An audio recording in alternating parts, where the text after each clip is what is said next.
Ensuite, on va mentionner quelques-unes des mesures sanitaires prises par le Costa Rica et la France pendant la pandémie. En ce qui concerne le Costa Rica, l'état d'urgence a été déclaré le 16 mars sur l'ensemble du territoire costaricien. En mars 2020, un nouvel hôpital a été ouvert pour les personnes atteintes de la maladie de Covid-19, appelé CEACO, Centre spécialisé de soins aux patients atteints de Covid-19. Le 16 mars, ils ont adopté une loi limitant temporairement l'entrée des étrangers, des non-résidents ou des migrants sur le territoire national. Les Costariciens qui rentraient dans leur pays étaient soumis à une quarantaine obligatoire de 14 jours. Des restrictions telles que des blocages et des couvre-feux ont été mises en place. L'utilisation des masques était obligatoire dans les lieux publics et dans les transports en commun. Les écoles et les universités ont été temporairement fermées et l'enseignement à distance a été mis en œuvre. Les personnes doivent avoir 3 vaccins pour entrer dans les restaurants, les cinémas, etc.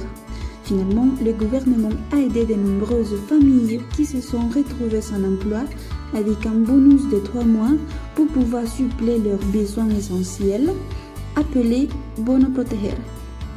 En France, le premier cas a été détecté en un étranger chinois de 80 ans.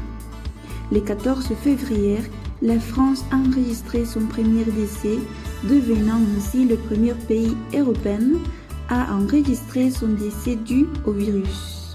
Le président a distribué des masques à toutes les pharmacies du pays et a préparé plus de 100 hôpitaux. Il a annoncé la fermeture de toutes les écoles, cafés, restaurants, bars, cinémas, etc. Les personnes étaient confinées et devaient remplir des documents pour pouvoir sortir de chez elles, mais seulement pour les cas vitaux comme faire des courses, promener les animaux ou le travail essentiel, déployant 100 000 policiers et gendarmes dans tous les pays. Ils devaient porter un masque et aussi ils ont établi un couvre-feu. Les personnes doivent avoir 3 vaccins pour entrer dans les restaurants, les cinémas, etc. Et les personnes les plus facilement contagieuses devaient avoir 4. Les employés ayant des tâches essentielles telles que le médecin, les pompiers, les policiers, etc. devaient effectuer leur travail de manière normale. D'autres faisaient du télétravail.